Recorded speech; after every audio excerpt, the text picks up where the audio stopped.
What a great day to be an Eagle. One more time for the greatest team in America.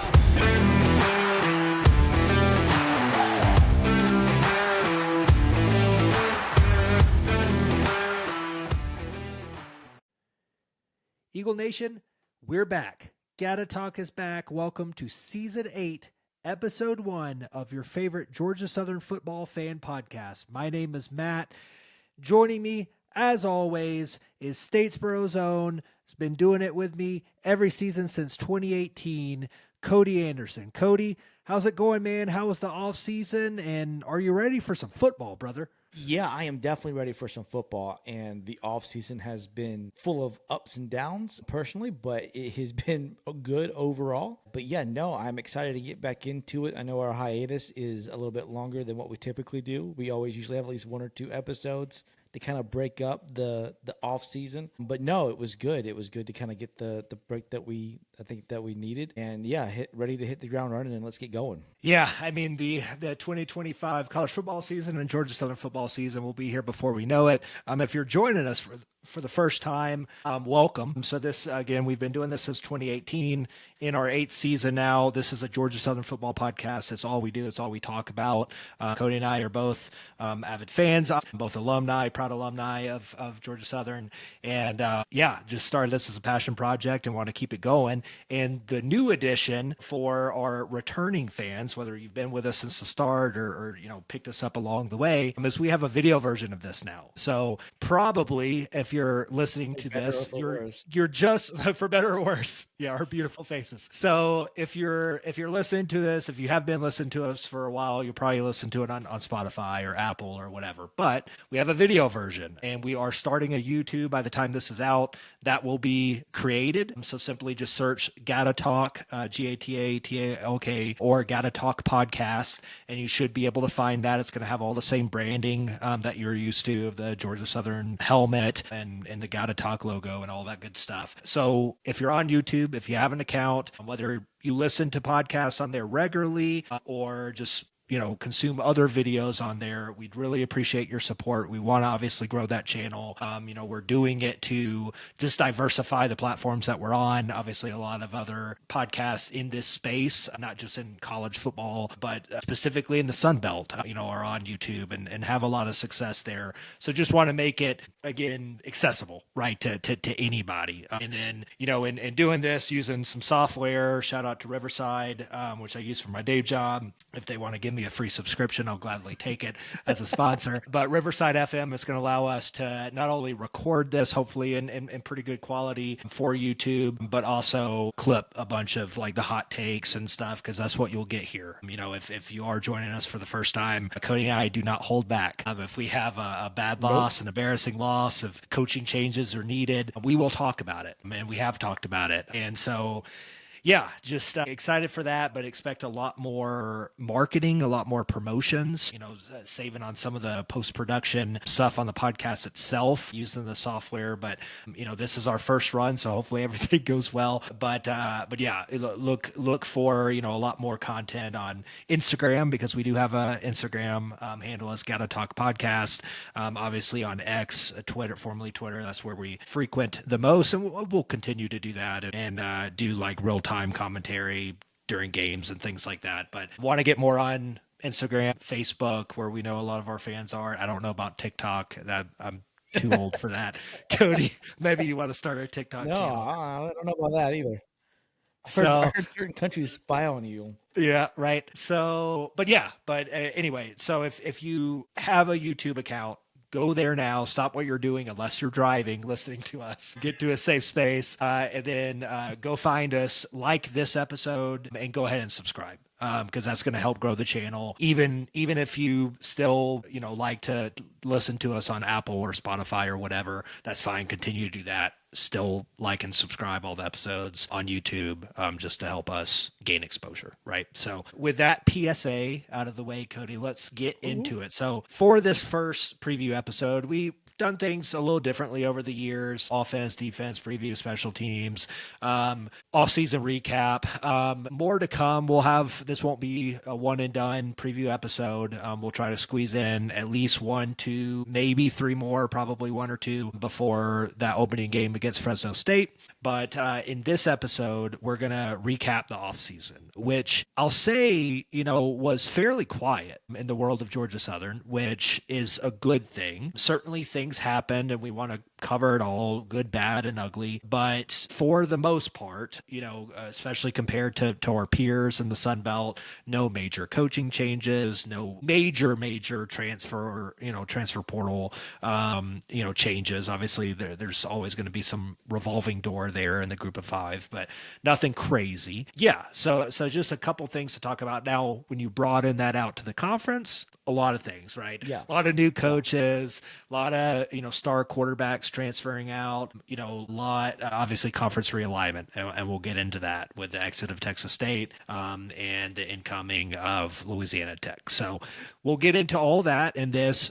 Before we do any of that, I want to talk about probably the most important part of all of this, and it's really like family, Cody, right? It's like why I love Georgia Southern, why you love Georgia Southern. We hear it from the players all the time. It's that sense of community, that sense of family, and we did lose some of those family members this offseason, possibly even higher than in recent memory.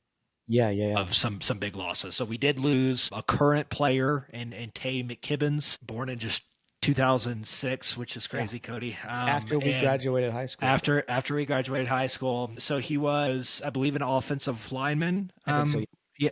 And he had already joined the team. He was a recruit. I don't think he had seen playing time and stuff yet, but like he was already going through all the things. And I think he just graduated high school in December and was a mid-year enrollee. It's very unfortunate, very sad. I mean, regardless of when anybody loses their life, it's sad. But at such a young age, when so much life is ahead of you, for that to happen, it's very heartbreaking. Yeah, for sure.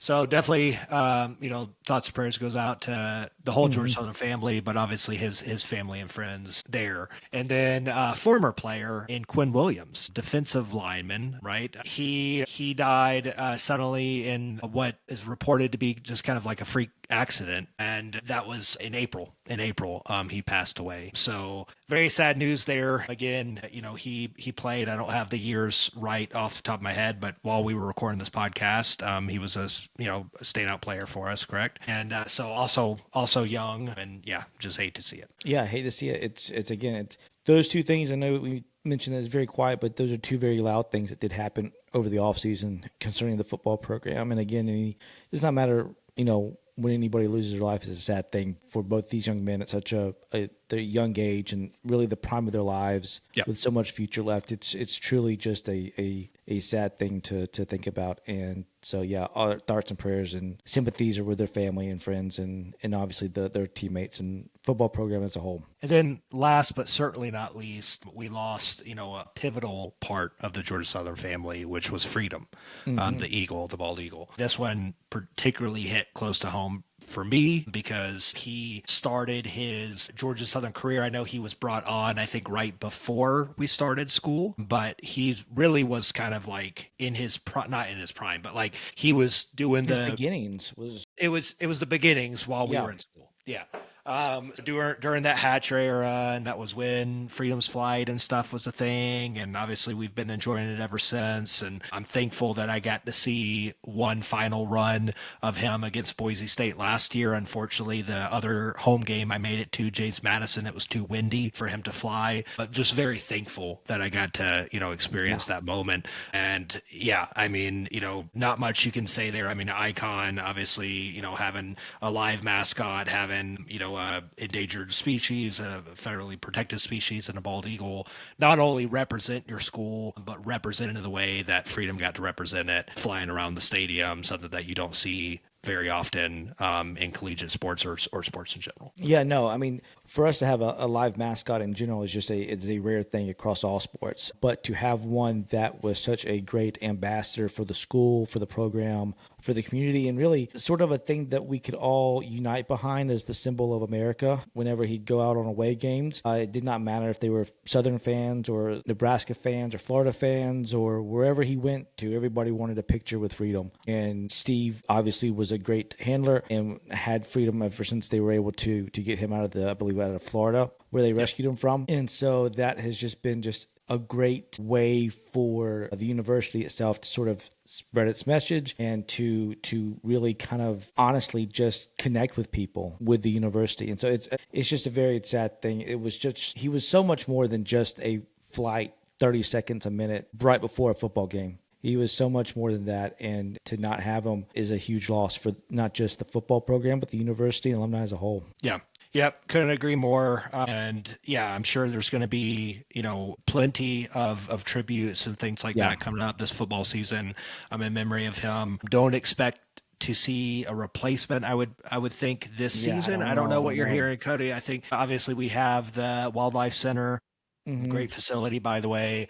Obviously, Steve, the handler of Freedom. The rumblings that I hear is there is a eagle in training, but that could. Yeah, that's been sort of the rumor mill, and it's kind of what. But again, I think when it comes to the training of any wild animal, much less a bald eagle, you never know if it's going to be something that takes hold or if it's something that the bird just doesn't ever really pick up. So we'll see. I don't know. I haven't heard anything in terms of this year.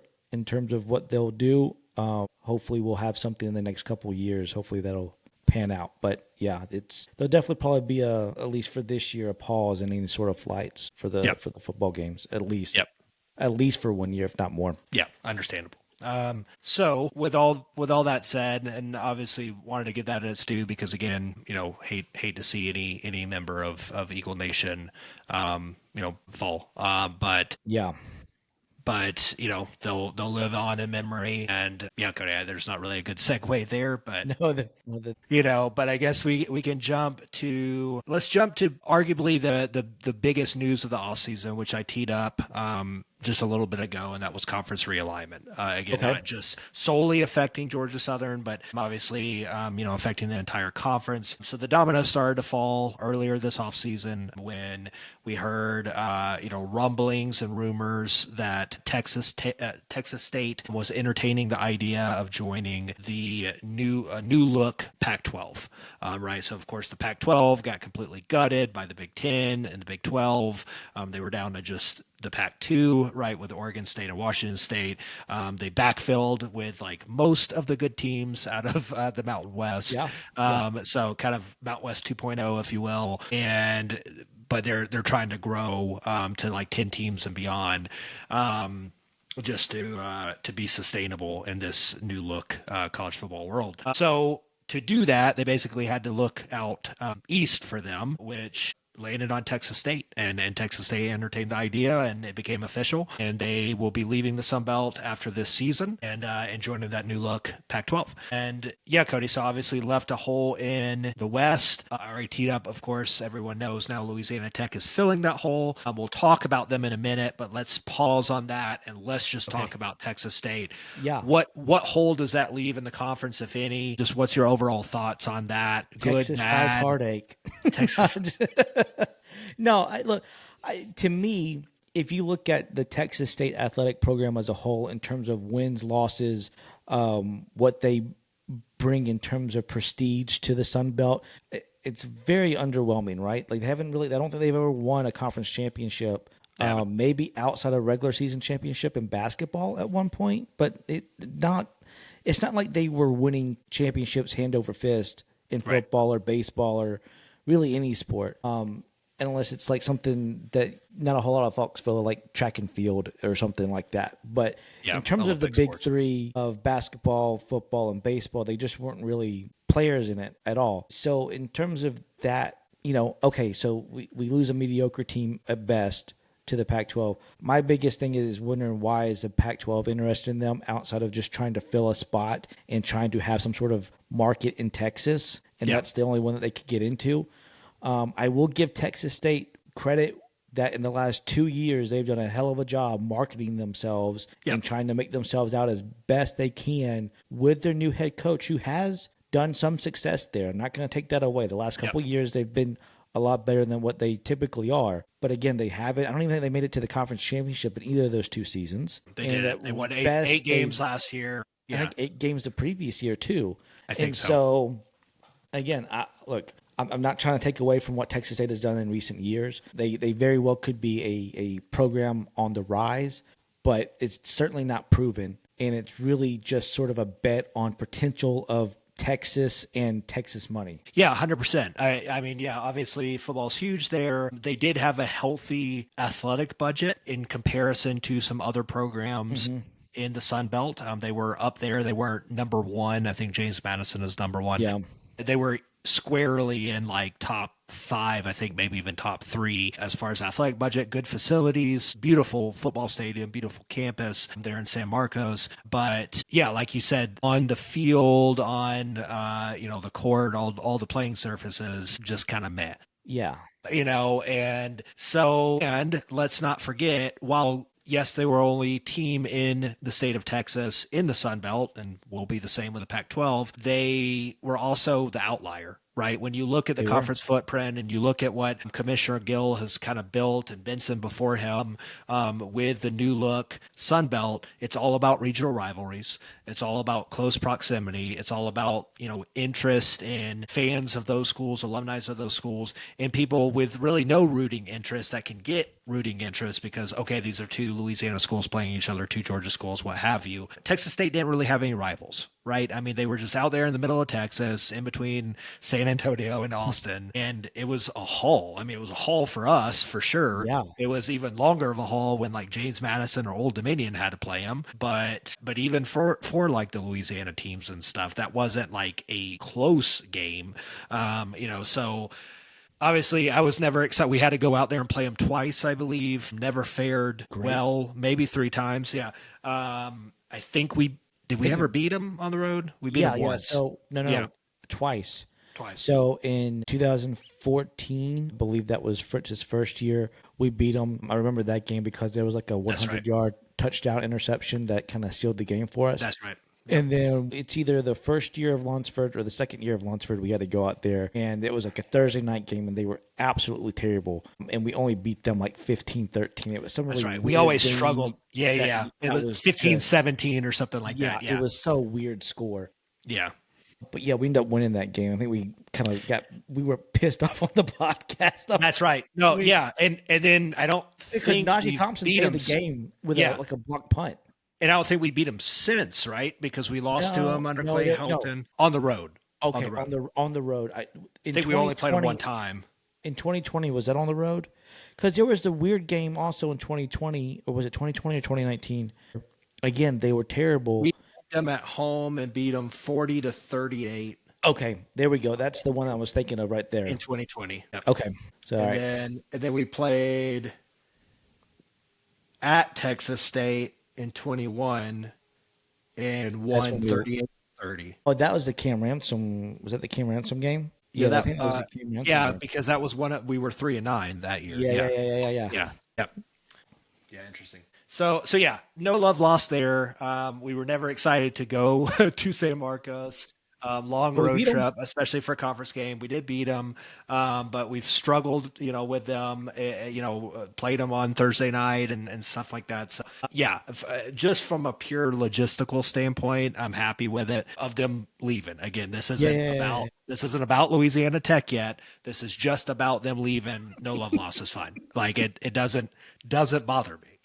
So yeah, I mean, best of luck to them, I guess, in the Pac-12. It's an interesting fit. Yeah, it's an interesting move because their travel doesn't get any easier. In fact, it gets a lot worse going out to Oregon and Washington. Yeah. And the Pacific Northwest is way farther. I don't think folks realize, you do now because you live out there, just how long of a distance going from town to town and state to state is. Oh yeah, when you're in Georgia and stuff, you can get to DC. Like you can cross through 3-4 states right in 8 hours. Mm-hmm. Out here, you can't get from one end of Colorado to the other end of Colorado in 8 hours. So yeah, it's spread out. It's going to be interesting. I'm quite curious as to what the new TV deal is going to be for the new Pac-12. I'm assuming it's going to probably be a little bit more than what the Sun Belt and probably around what the AAC is getting. But again, I feel like when it comes to the Pac-12, it's a big bet on potential that just has not been realized, and will that bet pay off? And we'll see. But yeah, and I think that's what Texas State is gambling with it. Obviously Boise and Oregon State and Washington State, they really had no other choice but to try to roll this route because they sure in hell can't stay independent or stay in a quote unquote two team conference. Yep. And so it's very interesting to see. We'll see how it plays out. I completely agree with you when it comes to the exit of Texas State. There's no hatred towards it. There's no, oh man, I wish they'd stayed. It just is what it is. Best of luck to them. See what we do moving forward as a conference in the Sun Belt, in which we've already have made that decision. We have. And, good segue. Yeah. Yeah, so obviously, we moved quick, right? It was we did maybe 2 weeks total that we backfilled, something like that. But so Louisiana Tech obviously is the choice. I think I speak popular choice, right? Yeah, popular choice. I think I speak for most Sunbelt fans. Again, we've been doing this a while. Obviously, we read the message boards. We read Twitter and X and Facebook, Instagram, all the things. So we get the most vocal people, right? That's not everybody. We obviously didn't poll like every fan of every Sunbelt team. So, but in the social sphere, right, in the digital world, it is a very unpopular choice. There are maybe two camps that are positive about it, or dare I say even happy about it. One being Louisiana Tech. One's being, because it's obviously a good choice for them. Obviously there's history there. We can get into that, but it makes sense. You talk about a spread out conference USA is probably the most spread out of any of the conferences. So, they now of 6 or group of 5 conferences. Yeah. Yeah. So instead of having to play New Mexico State and now Delaware and Missouri State and all of this, they get to play 2 other teams in their home state. Right. And one of which is that other team that's probably happy about it, is ULM. UL Monroe is 35 miles, I think it is, from Ruston, Louisiana, where Louisiana Tech is located. So, you could practically walk there, right? Yeah. They're next door neighbors. So great for ULM, notoriously known for having the lowest budget of all FBS teams, right? There's obviously arguments of how is that sustainable? Can they survive in FBS and then in the Sun Belt? Yeah. Are they holding us back? And all of that, all fair arguments, but they're trying to make it. They're trying to make it sustainable. This obviously helps them. It's a rival. They have a lot of history, obviously, together. Haven't been in a conference in a long time, the same conference in a long time. So yeah, it's a win-win for both of them. And then Louisiana, which I would say that's more of that Georgia State, Georgia Southern kind of they hate each other, hate. But interestingly enough, I haven't seen a ton of blowback from Louisiana, because as much as they hate them, I think they look at it as okay, we swapped Texas State that no one cares about, long road trip in the middle of the state, for someone that, we can easily go and see, not just in football every other year, but in all the other sports. Yeah. Yeah, no, I think in terms of the Western divisional teams, either they were happy about it or they were at the very worst melancholy about it, and it was okay, whatever. I'm certainly not upset by the move to add Louisiana Tech. I think where you saw the most vocal opposition to just automatically bringing in, or seeming to be an automatic decision to bring in Louisiana Tech, was on the eastern side, from a majority, if not all, of the eastern fan bases, particularly out of Marshall, JMU, App State, the northern half of the East Division. Was or as they call themselves, which was news to me, but the Big Three, Big Four. Oh, it was a Big Four. Big Four. Yeah. The Big Four is App, JMU, Marshall, and Coastal. Oh, Coastal. Yeah. Yeah. How is Coastal? I don't know. News to me. But again, the opposition was mainly out of the East, mainly because why is Louisiana Tech seemingly a given to come into the conference? And at least let's not entertain some other teams that may also fit the profile of the conference, such as a Western Kentucky. Yep. Off the top of the head, there's also been talks of Ohio, maybe going up that far north to Ohio, and or Toledo. Which seems crazy. And I was does seem adamantly crazy. against it, like knee-jerk reaction, like why are we going to take a MAC team? Yeah. Why are we taking right? Ohio does not belong in the Sun Belt. But when you look at where the MAC is basically all Michigan and Ohio teams. Ohio has so many FBS programs, it's insane. But Ohio University is located, I forget the city name, but it's like right there on the edge, right? So like it's like right there on the border, not that far from Marshall. Yeah, I was Right. thinking it's pretty close to Marshall. They are. I want to say it's like 60 an something. hour and a half or something like that. Yeah. Yeah.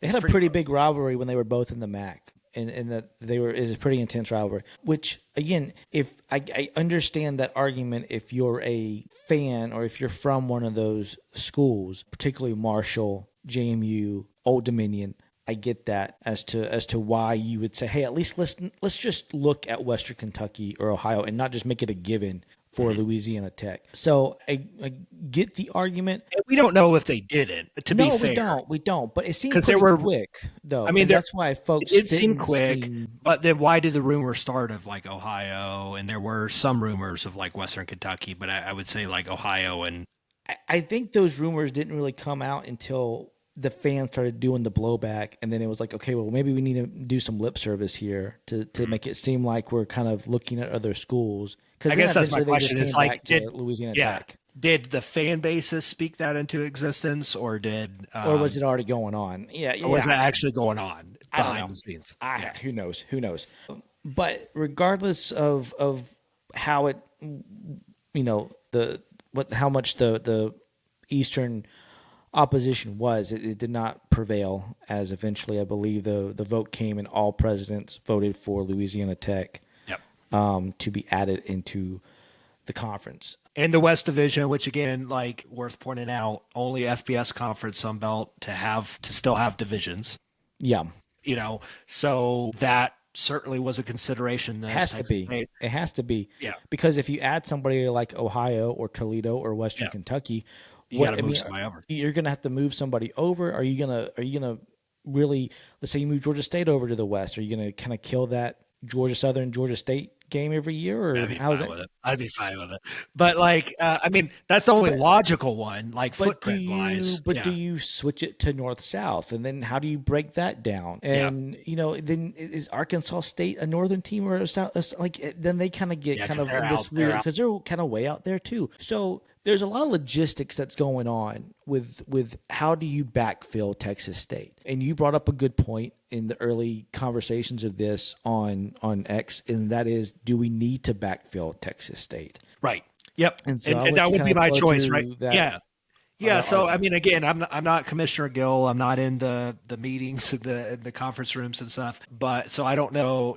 There's obviously going to be a lot of factors that we just aren't privy to. Correct. That we just don't know about. But from where I sit as just a fan of a team that happens to be in this conference, yeah, I would like if my only options when it was all said and done from a financial standpoint, geographical footprint standpoint, all the things were to either stay at 13 teams or add Louisiana Tech, I would have stayed at 13 teams. But again, maybe that wasn't an option for whatever reason. I don't know. But and then, maybe there were other options like Western Kentucky, and it was like a 2-team race plus maybe an option of staying at 13. The PR spin, because I'm in PR, the PR spin from like the Sunbelt office in New Orleans is going to be like, we're positioning ourselves for the future, right? Which is a good segue to like media deals and TV contracts and revenue share and all that fun stuff. The thing that people have to understand, because what we haven't mentioned is American Athletic Conference teams.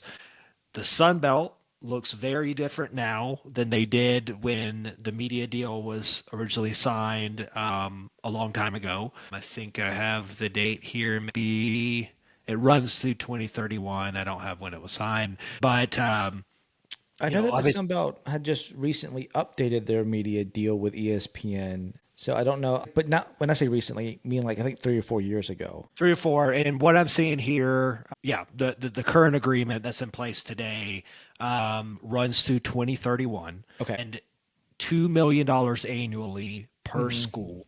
is what we get, right? Which when you compare that to something like Conference USA, that's good money. They're getting somewhere around $500,000 is Oh, what's being reported. So yeah, that's and insane. I thought there was I thought a I million. will I will double check that I'm not saying because that I you're don't have wrong. that I'm just pulled up. Yeah. surprised that it's just that low. Like that's very. I mean, but I guess they don't. They probably don't have a lot of people watching their games, and they're probably not a lot of interest in It's a conferences. split between ESPN and CBS, where Sunbelt is solely Yeah. ESPN. And it began in it's a 5-year agreement. It began in 2023, so not that long ago. And deal is estimated to provide each school with around $750,000 to $800,000. Wow.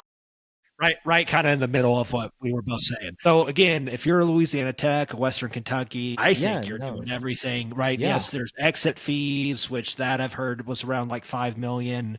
That you have to consider, of course. But yeah, I mean, you're talking about like more than doubling your annual revenue just Yeah. from the For TV Conference contract alone. USA, if No you're brainer. yeah, no brainer for them. Now I know that there were some other I things have I that have were. the American Yeah. pulled up. Okay. Good. Because I'm about to bring that up. There have been also a vocal set of fans that were saying we should go after the likes of Eastern Carolina or UAB out of the American Conference. And Matt, I'm going to let you explain why that is not going anywhere anytime soon, and none of those schools would ever jump to the Sun Belt, at least as the TV market and TV deals stand right now. Exists today. Yeah, and look, I get it.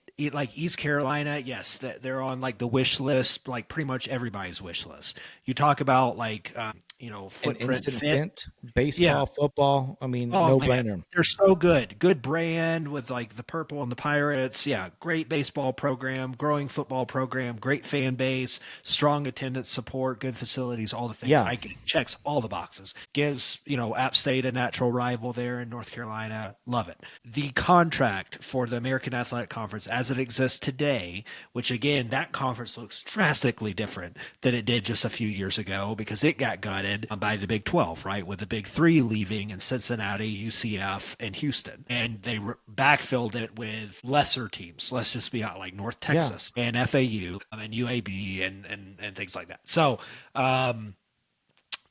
$88.3 million per year. It's a 12-year media deal with rights to ESPN, a total of $1 billion over the course of the contract. And to each school, an average of $6.94 million annually. So let's 7 just million. round 7 million. Let's just round up 7 million instead of 2 million. Yeah. Okay. No brainer. Like no brainer. Cody, I'm not a math genius. I wasn't a math major like yourself. You don't have to So be. you don't It's have to pretty be. simple. Pretty If you're simple. You're if not someone's taking a gonna $5 give million you pay cut. no, nobody's gonna take a $5 million pay cut, no matter how good the offer is. It's not gonna happen. So yeah, that's pretty simple as to why none of those schools are gonna exit out of the American to come to the Sun Belt, at least as things currently stand. With that being said, we're gonna kind of wrap it back into what we talked about as to maybe why we don't stay at 13 and why we need to add a 14th team is every conference, more so than others, but every conference is, I think TV's contract runs out roughly around 2030. Yep. Okay. Everybody's trying to position themselves to get the highest TV contract that they can, obviously for the member schools, because that means if you can get more money than you're, somebody else, it's going to help in terms of recruiting and competition. And we all know what more money means in today's athletics. So that's where all this is going. And so I think probably what the argument came down to, and probably the numbers show, is that when it comes up in 2030 or whenever the Sunbelt TV deal is up for renewal and contracts begin, you're going to want to have a 14th school. You're going to probably want to have a school that's going to drive up viewership. And how best do you drive up that viewership? Well, if we can get a third Louisiana school that are absolutely hated by the other two, that also would probably be a natural rival to Southern Miss because they're probably not but an hour and a half away from Hattiesburg, then that's going to probably boost your appeal or your, how you look to ESPN or whoever, and hopefully drive up the cost of your schools. Again, we'll see what happens when that comes out. I would assume that's probably how the conversation went, and probably when they looked at the numbers, why things are the way that they are and why they voted. I know other things were brought out as well as terms of total revenue, in which Louisiana Tech looked better in terms of revenue versus Western Kentucky. I know Matt shared that out there as well. I don't even think it was even And look, close. it's not close, and I get it. It's surprising, right? Yeah. Because like we were chatting about this on the phone the other night. Cody is like, I feel like, and I think most people would agree, Western Kentucky has a stronger brand, Much stronger right? brand. Much stronger brand. Like I'm in marketing much, for a much. living, and like much stronger brand, right? They got the googly eyes on the helmet. They got a fun mascot. They maximize the potential of that in their uniform reveals and all the things, and not far from Nashville. They've got kind of all the tools, I guess, to like be a pretty strong group of five, not just brand but program. Yeah. However, they don't get the fan support, and that doesn't bring in the revenue. Correct. They're getting like, it was less than 15,000. I want to say like 13,000 or so fans per game, and I was going to see if I could find it, but I think Louisiana was above 50, that. yeah, 15,500, I believe, is what they were doing. And they've been pretty consistent, where Western Kentucky has been going down every single year since COVID. So like, I get it. They've got a pretty campus. They've got a cool looking stadium. I've never been to it, but it looks cool on TV. But I've seen some of those games. Yes, in Conference USA, again, you're playing New Mexico State. It's hard to get excited about that. But, and they're playing them on like a Wednesday night on CBS Sports Network. Yeah. You're not going to get a lot of people watching. You're not going to get a lot of people watching either. But yeah, the stadium's empty. It's sad, but it's just the harsh reality. It doesn't have to make sense, but it is what it is. When you look at the spreadsheets and you look at the budgets and the books, like it's pretty night and day. Yeah. Who stands out there? So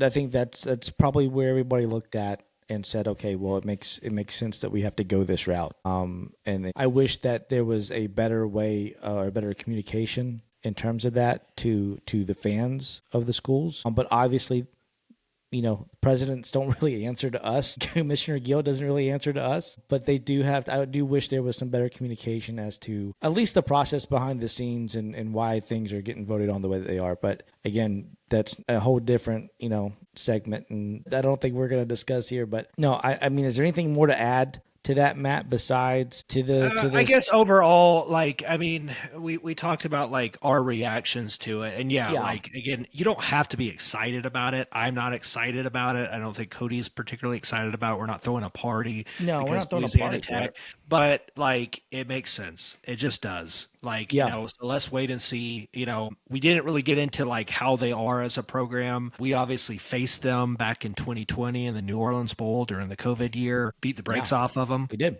Right. I don't remember the score right off the top of my head, but it was like, I couldn't remember R. I knew it was like close to 40, but I knew they only. But no, we can jump into that real quick. I mean, I think it kind of goes along with your brand argument for Western Kentucky that they have a bigger brand. I think also is what has aided in the disdain for Louisiana Tech is that probably the last 3 to 4 years, maybe longer. I guess 5 years now, since is that it seems like their athletics has been going downhill, particularly their football program. Skip Holtz left. Holtz left, yeah. I think you mentioned that maybe their baseball team may have had a good season a couple of years ago. They hosted a regional a couple of years ago.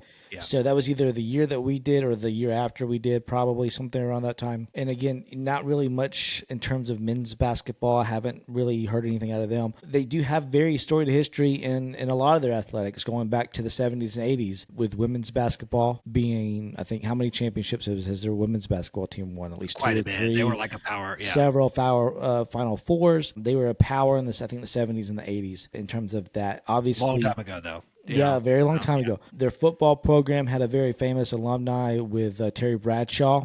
I think we've all heard of who Terry Bradshaw is. Maybe won a Super Bowl or two with the Steelers. They remind me a little bit of Southern Miss, right? Because Southern Miss had Favre, and then you got Terry Bradshaw. So it's kind of like that. It's like, oh, well, that's cool. That's a cool story. What have you done for me lately? Exactly. Right? And I think that's also why the disdain is there, is because lately, in the last 5 years or so, their athletics haven't really performed that well and has really kind of been either middle pack or bottom of what is arguably probably the worst conference in all of collegiate sports at the FBS level. Yeah. So again, I think we understand it's not exciting. It's not the exciting move. It's going to get me all excited about being a Sun Belt member. But does it have potential to build up instant rivalries with the Louisiana schools, with Southern Miss? Yeah, it does. Will that hopefully drive up some TV viewership and maybe some ticket sales in those stadiums that make the conference overall look better? I'm hoping. That's a bet, but that's a bet that I think everybody's hoping for. And so I think attendance for sure, because I mean, Yeah. again, like especially in Louisiana Tech's case, I mean, again, who would you rather go see them play, Louisiana Lafayette or New Mexico State? Oh you no! know, Don't or say Sam Lafayette. Houston, Don't say Lafayette. They'll get pissed. Louisiana, They'll get Louisiana. raging.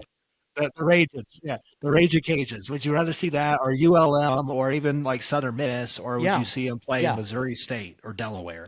You know, so like Exactly. no brainer for that. And then same with ULM. Like you're going to have alumni from both schools that are still around the area. You're going to have alumni from Louisiana that live up in that area, right? Just like we do in Metro Atlanta, Yeah. where it's like maybe you can't make it down to Statesboro. That's too far. It's 3 hours, 3.5 hours, but you can go every other year to Turner Field to go watch them, right? exactly.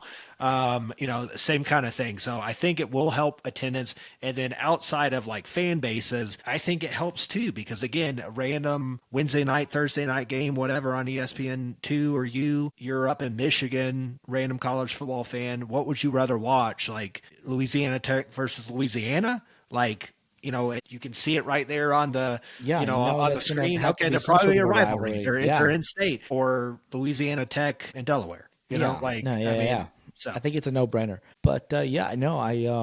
Again, I don't want this to be misinterpreted that we're trying to be supportive or that we're glad that Louisiana Tech is in the conference. But I don't think me and you have this hatred about how things went down. I think I think that there are some people that are obviously maybe being unreasonable and just like, this is terrible. But like, because they don't understand all the facts. And again, they think that we can just snap our fingers and go get East Carolina. But then there's other people that I think are just let down and disappointed because they feel like we rushed into it and, you know, just did like almost an even trade off, just a wash, and it just like is what it is. And I understand that argument. I understand that argument. But you know, no. I mean, I get the argument, but should we bring up that maybe there was possibly a better Conference USA school to bring in, but for other reasons outside of athletics? You can. I don't agree with this. I don't agree, because I would argue a different one that I threw out there that I saw a couple other people do, that like you're not going to think about. We play them this year, Jacksonville State. That's a good one. So that to me, you would add another Alabama team, a third Alabama team. I mean, versus 3 Louisiana. I know, but if you're going to make the argument that there's 3 Louisiana schools, then you're going to have to also make the same argument about 3 Alabama schools. I think it was more of just the "what have you done for me lately" kind of deal. Like they're just not they're kind of a wet blanket recently when it comes to football and a lot of other sports. It's just, other than baseball, it's just kind of like they're for Jacksonville State. No, for Louisiana Tech. Okay, Jacksonville State just won a Conference USA championship last year. Now, yes, Rich Rodriguez, and he went back to West Virginia. So we'll get to see him in Paulson here pretty soon of what that looks like. They got gutted, obviously, by the transfer portal. But I mean, you get fan support. I know on that list that I had that I can't find now of Conference USA attendance, they were up there. They were like in the top 3. So they get pretty solid attendance there. They're right on the border of Georgia, so it'd be easy travel partner for us. It kind of floats with the FCS history and that they've done well at the FCS level. I mean, they were at a high level. I think they went in the playoffs a few times. They were a consistent playoff contender, and I think, but that's also the con there, because they're still so new. They just joined, right? They just moved up a couple years ago, so I think that would be the pushback on that one. Is like, hey, are we like undercutting ourselves because like this is still basically an FCS school and blah blah blah, right? Or there's a school in Virginia with a lot of money. Just go. Cody's opinion, not mine. This is the beauty of having the video. Hands up, not my idea.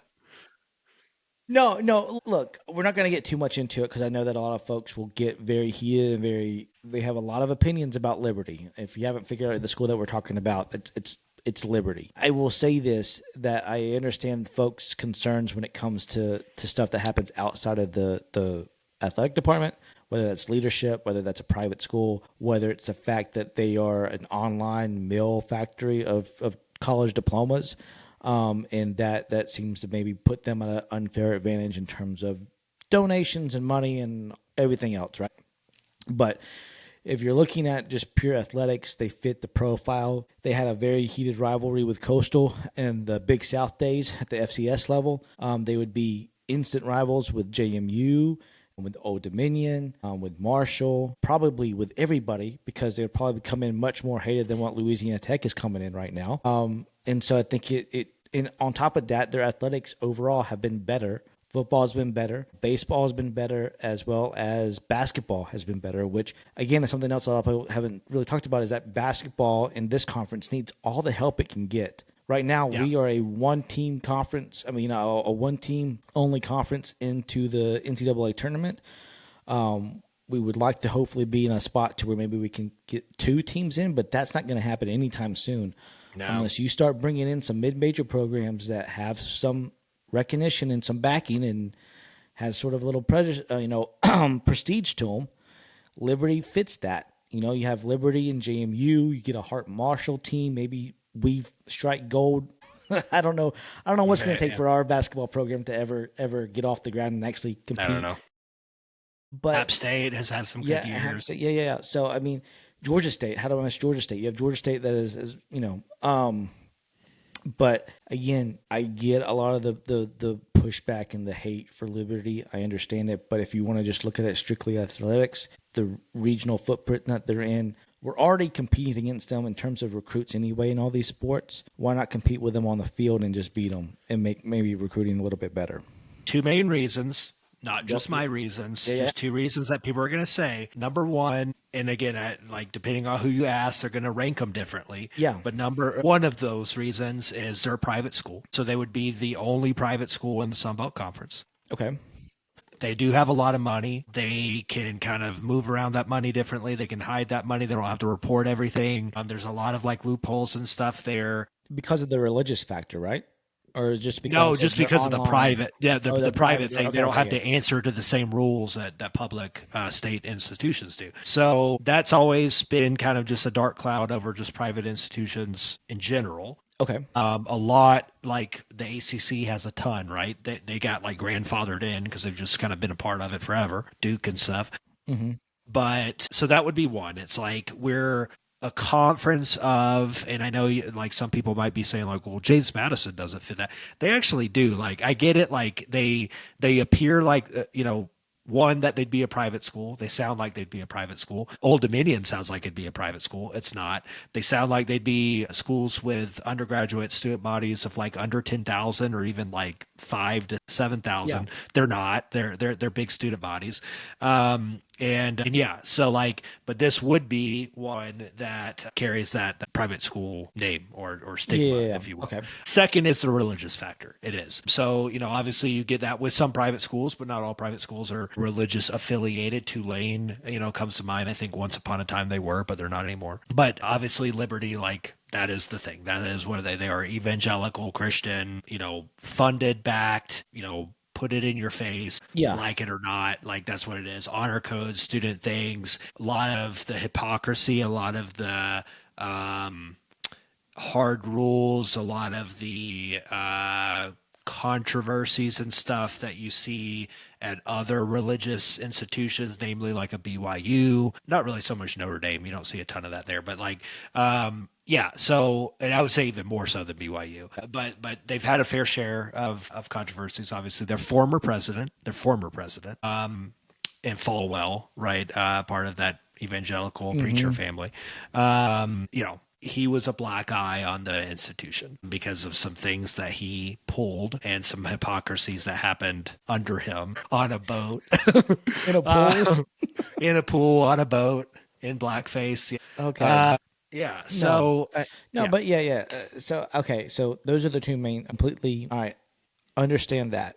I just think that we dismiss them too quickly because of those two main reasons, when I think they should have a little bit more consideration overall. Not saying that we should let them in, but if you're going to sit there and state, that these schools' athletics haven't been performing and they don't have the brand, and then Liberty kind of checks all those boxes off. I mean, they have the brand for sure. They definitely have the performance. I think they have the geography, like you said. Yeah. One thing that we've kind of touched on it, but we haven't categorized it this way, is culture. Okay. Their culture is very different than every other institution in the Sun Belt Conference. We're obviously not all created equal. We're all different in our own right, but Georgia Southern has way more in common with a Marshall, with an App State, with a Louisiana, even with a Louisiana Tech, than we do with a Liberty. We do. No, I'm disagreeing with you. Yeah, I'm not disagreeing on that. Now James Madison, just like I'm still getting used to their culture, and I think they are kind of different. Again, they're not a private school, not religious affiliated, but they're a little more pompous, they're a little more uppity, they're a little more like to do about themselves. They remind me a little bit about Furman, a little bit of Furman. So, as much as they despise, they for weren't whatever. founded until like 1908 or 1906. James Madison didn't even find that, or I mean, we were founded in 1906, because James Madison, right? You would think that James Madison started the university, much like Thomas Jefferson. They just named it after. They just named it. They literally. That's literally like if somebody just built a campus, in Alabama, and was like, "This is going to be," well, probably Alabama was the wrong state, but this is Abraham Lincoln University, and like. If it was like Illinois. Yeah, like there you go. Yeah, campus in Illinois and call it Abe Lincoln University. Basically, yes, because he was from there, right? He was from like the Shenandoah Valley with Jefferson. Probably, I don't know. I don't know too much of the history of James Madison on the top of my head. Yeah, he was a Jeffersonian like politician with Thomas Jefferson, and they were both from. Makes sense. They were both from their slave owners too. Yeah. So anyway. That was Thomas Jefferson's big thing. But the point is that I feel like they kind of started the university off fraudulent because James Madison didn't even start the university. They just named it after him. Yeah. They've got their own trying to culture. profit off the name, image, and likeness of a president and founding father. I don't know. Yeah. No, like I said, I think when it comes to culture and integrity and like all those things, I have questions around James Madison. I do. Old Dominion's an interesting one because they're in like a fairly big city in Norfolk. Yeah. So like maybe a major military town for those who don't know. Major military town. So Naval obviously town. not like Georgia State, it being in Atlanta, but like, so they're kind of a weird fit. Hattiesburg, Mississippi, and Southern Miss, I think that fits. Yeah, that's pretty obvious. And what was Marshall? Marshall fits. Huntington, Marshall West fits, Virginia, like 100%. But like it's that blue collar mentality. It's rural college town. It's working class people. That in Liberty right now is more often than not the makeup of the fan bases and the culture of the Sun Belt members. Not all of them, but of most. No, it makes sense. Liberty would be a drastic swing from that. No. I get it. I just think that it's quickly dismissed. And to be honest, personally, I don't think they're ever going to get invited because I don't think any of the presidents or anybody in the leadership in terms of the Sun Belt would invite them unless something crazy happens that well, I mean, why though? Like, why if I don't know. I think because of the private the backlash, the backlash. But I think the black eye that the former president put on the university, and then two, I think it's the private school reason, in which you said that probably funds can be allocated differently, can maybe hidden a little bit differently. And that I mean, if you look, I don't have it in front of me, but if you look at the Conference USA budgets, it's insane. Yeah, I mean, they are like way in first place. And so they probably don't want to, invite this school, like you said, that would automatically be first place in terms of anything financial related and put themselves. Yeah, they don't have to go through the state of Virginia. We need a new basketball stadium. Yeah, done. There you go. Somebody writes a check. Yeah. But again, I just bring that up because I feel like they should be in the discussion. And I feel like Performance without alone, I losing- think it makes a ton of sense. Yeah, I think we just got to have that conversation out there in terms of why it's almost an immediately no from the school and from the conference. But there are some points to be made as to that they should be in consideration at times. Yeah, it's fair. I think right now I'm good at 14. Like I said, Yeah. I've been fine staying at 13, but I'm good at 14 with La Tech.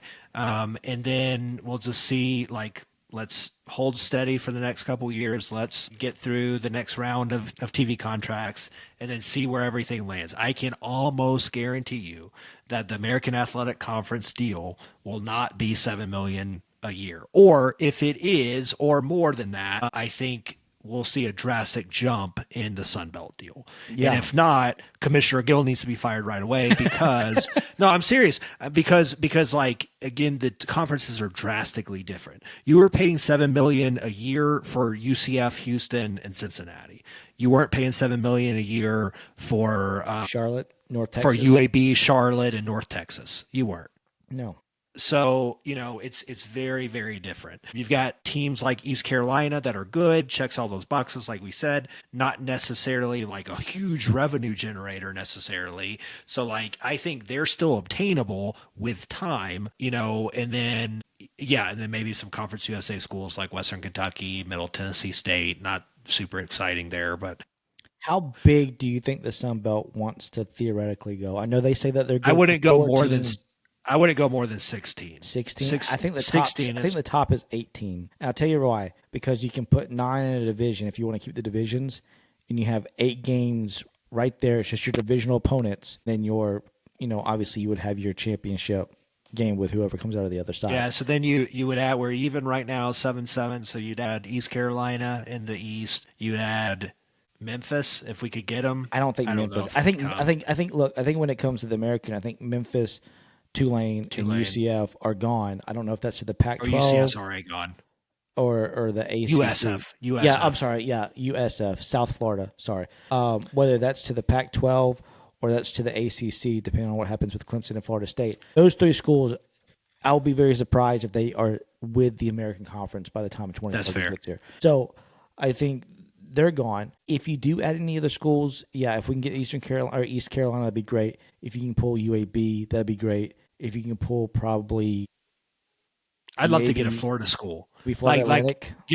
You're talking about a third. School. Yeah.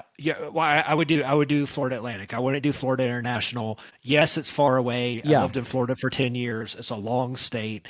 Boca Raton, we'd be the closest to them, right, in Statesboro. Mm-hmm. But everybody else is far away. I mean, that's a far trip. But it'd be they're shorter for them. Good basketball program. They're already doing a ton. Yeah. So good basketball program, pretty good baseball program, great facilities. Have recent success in football, ups and downs because of coaches coming and leaving. But I think getting instead of adding, Liberty and another team in Virginia, which wasn't in our footprint until not that long ago. I think, why is the Sun Belt not in the state of Florida? No, that's a great point. A great point. So that would be my choices: East Carolina, FAU in the East, UAB, and at that point, Western Kentucky or Middle Tennessee State. I guess Western Kentucky or Middle Tennessee. Take your pick at that point. But it'll be interesting to see how it all plays out, and see where all the pieces end up at the end of all this in 2-3 years. Obviously, there will probably be some more. This is just, again, another step in this realignment that has started 5-6 years ago at this point now. Yep. So, again, another year, another change, and somebody wanting to go somewhere else, trying to position themselves to make more media money is really what this is coming down to at this point. So I don't know. I think I don't have anything really else more. I think we've kind of talked through all of that from how it started to now where we're at and what it may be in the future, what it could end up being in the future. Yeah, we don't want to speculate too much. No. But, it is fun. It's fun to speculate, but it's no more than 5 minutes on or whatever. Yeah, for sure. Well, we're an hour and 6 minutes in. Obviously, we didn't spend all that time talking about realignment. But let's move on. There's a couple other things I want to touch on in this episode, and then we'll save everything else for the rest of the preview spots. But so wrapping up changes. So again, Georgia Southern wasn't affected that much, but we did have a few coaching changes. Yes. So arguably the biggest one, I guess, just like prestige wise or because it's a coordinator position, would be the special teams coordinator. So yeah. arguably again, but so I'll go ahead and talk about him for a minute. So previous guy left. Name is escaping me. Turner West. Turner West. Thank you. Seemed like a solid dude. Obviously, had some NFL experience. Believe he went back to the NFL. I don't know where assistant. he went off to, but that probably makes sense. I think he did. I think he went back to like the Chargers or something like that. So Blake Wilson comes in, new special teams coordinator. He's been with the program. He was promoted into special teams coordinator. So I'm not a newcomer. I'm from anywhere. Last 3 seasons, he's been an off the field analyst for us, I believe. So I think specifically don't know with the special teams. With special teams, so it's yeah, not he was an off-field analyst with defense, and they're just like, hey, let's have a warm body or something to come over here. Yeah, no. Yeah. I think he's been working under Turner West the last 2 or 3 seasons. I don't know if he's been here for all 3 seasons, but at least the last 2, I believe he's been here for. So it looks like, and again, I think for a few of the coaching changes that we had, it looks like a lot of it has been promotion within, outside. I know the defensive line coach came from Utah State that we're probably missing here, but this particular hire was very much a promotion within. We'll see how that goes. I know that Clay Helton has been very high on giving young coaches a chance and letting them kind of get their first, kind of real world experience at the positions. I think there was the first running back coach that we had that is now, I think, off to Miami. His first kind of on the field job was here. Because he was an analyst at Tennessee previous to that. Then we had another one that's at South Florida, I think, or I'm sorry, yeah, South Florida. He's at South Florida. He went from Miami, and now he's at South Florida under their coach there, I believe, or vice versa. I can't remember. Something like that, yeah. But yeah, and then so it's not uncommon for Coach Helton to promote or to hire folks young in their careers and give them a chance. So far, it's paid off. It hasn't really been. It has. I'll say it again. We don't have like the numbers, and I think I've often thought that it would be cool to like break it down. So maybe at some point we'll do that. But there's not really any firings, right? It's people leaving on their own accord for greener pastures. For all things. So that's always good. I think, again, I'm pretty sure Turner West went to the NFL. I think we had another coach that went to the NFL. Yeah, you had the defensive coordinator who, he went to the NFL, who is now at Florida. I mean, this year, I think we had 2 coaches leave for the NFL. Yes, you had the defensive line coach, Rowan, who went to the Raiders. Yeah. So, like, how can you argue with that? Yeah, you can't. You had your Group of 5 program to the NFL. Your first wide receivers coach is now at Auburn, who's been there the last 2 or 3 years. So, no, you're right. It looks like that if there's a coach that leaves the program, it's not because for poor performance. It's because they're getting hired on at a Power 4 program, or they're getting a higher or a better job offer somewhere else, either improving their job status or just improving where they're, NFL coach or whatever the case may be. So, no, everything, you're right. Which is, fantastic compared to what I feel like the last 2 or 3 coaching staffs were, which if somebody was leaving is due to poor performance and we were trying to, fire them and replace something. Yep. Cool.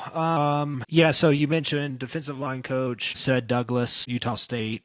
Don't know a ton about him there, but I know the connection between Bailey and him was that he was at Buffalo, Bailey's previous stop, prior to taking the Georgia Southern defense coordinator job. That's where they kind of crossed paths, and so he's obviously very familiar with the system that Bailey wants to run. I think they just did a preview on that came out through the football social media, X, Twitter, Facebook, all that, in which he talks about he's very familiar with Bailey's system.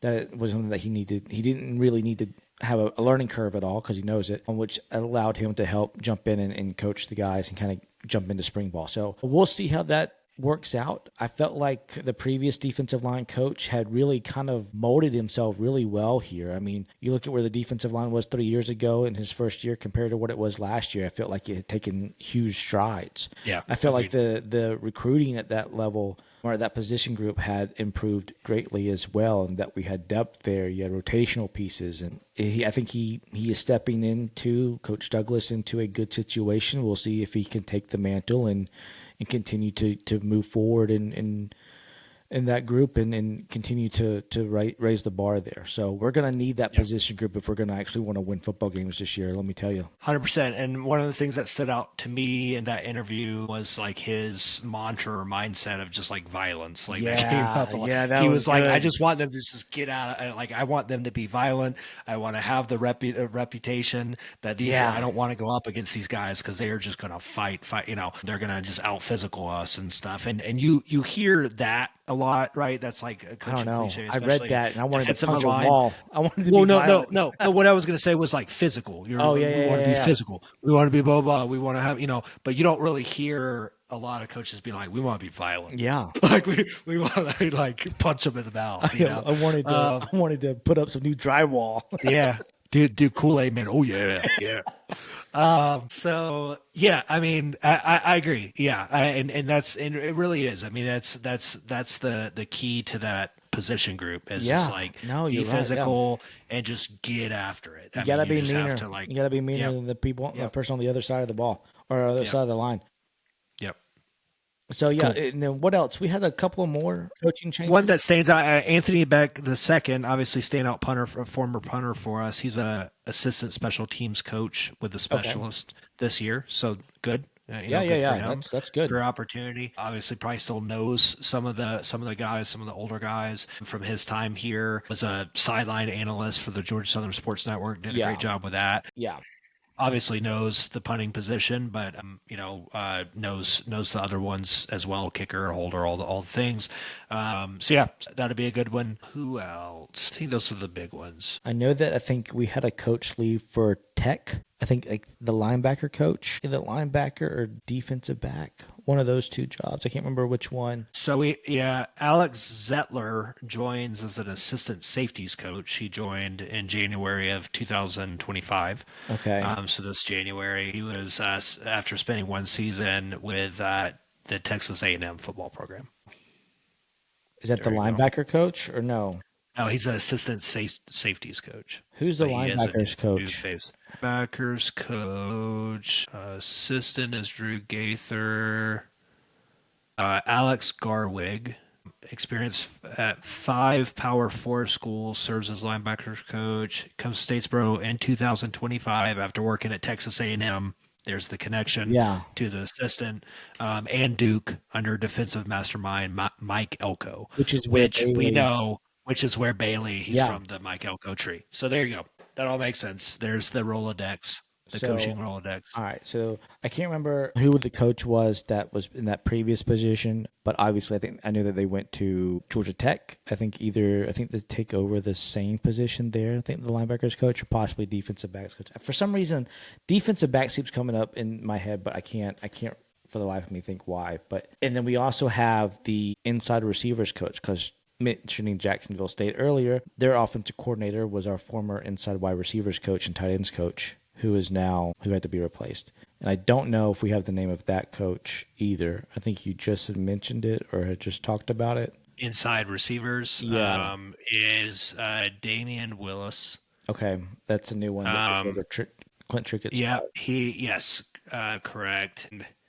So he is a former NFL wide receiver. He was promoted. So he was with us and promoted this season. Okay. So that was the other one that I was thinking. Yeah. That was another new on-field position, but with the program. Yeah. Yeah. Cool. So that's that. If we missed anything, we apologize. And we'll try to correct it or we'll talk about it. Again, I mean, we're not trying to... Yeah. I mean, like, the main thing, like, we haven't had a lot of turnover, either on player personnel or coaches. Probably the less we've seen on both fronts in the Clay Helton era, which is great. Especially on the coach side, the more prominent positions, right? Main two coordinators return and Bailey and Applin. And then players, same thing. Yes, we lost some, so definitely don't want to downplay that. But, had some players enter and leave through the transfer portal. But I would say compared to our peers in the Sun Belt, small Potatoes. Yeah, no, Yeah. you're right. When you look at Yeah.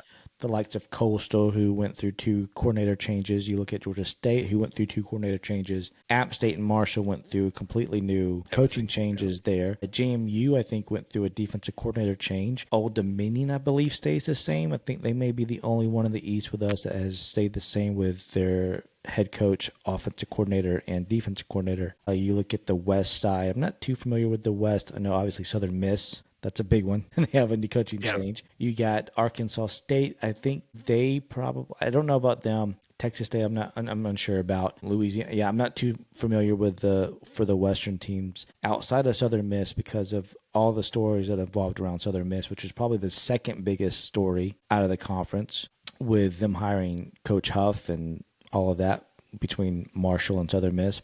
In terms of the Eastern Division coaches staff, I think it's just mainly us and ODU that has pretty much kept the same coaching staff. Everybody else has had some version of turnover and in a drastic turnover in trying to heading into the 2025 season. Yep.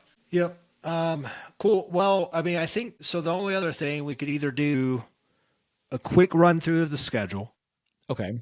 or and we'll save kind of a full Sunbelt preview and kind of where we stack up in that for the next episode. Or we can just save that since it's kind of related, because I feel like if we start talking through the schedule, then we'll start talking through like, well, this is an important game and we've got to do this. And it's like I felt like anyone can look up the schedule. We're not just going to read the schedule to you, right? Yeah, That's not so exciting. For 5 minutes, we're going to be like, all right, August 31st, Fresno State at Fresno State. Yeah.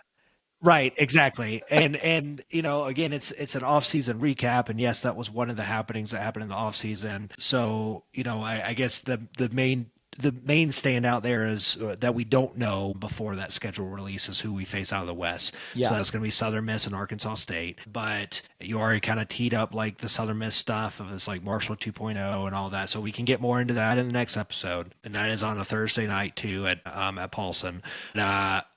But yeah, so let's maybe save that, because like we've got two games off of a bye, which there's a lot to dig into there. I know that's a concern, rightly so, of a lot of our fan base, of we don't perform well off of buys, and we're going to need to do that. Yeah. So let's talk about that, who we face after those buys.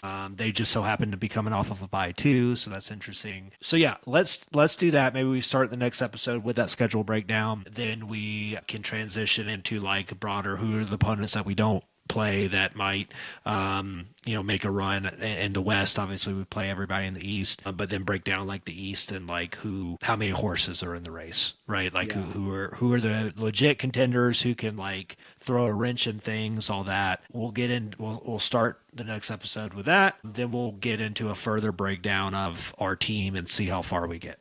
Offense, defense, special teams, big question marks, key position groups, all that good stuff. We'll talk about quarterback situation and French. Obviously didn't get to, a lot to unpack there. So yeah, sound good? Sound good. Sounds good. All right. Well, we'll call it for this episode. Thank you for listening or hopefully watching for the first time.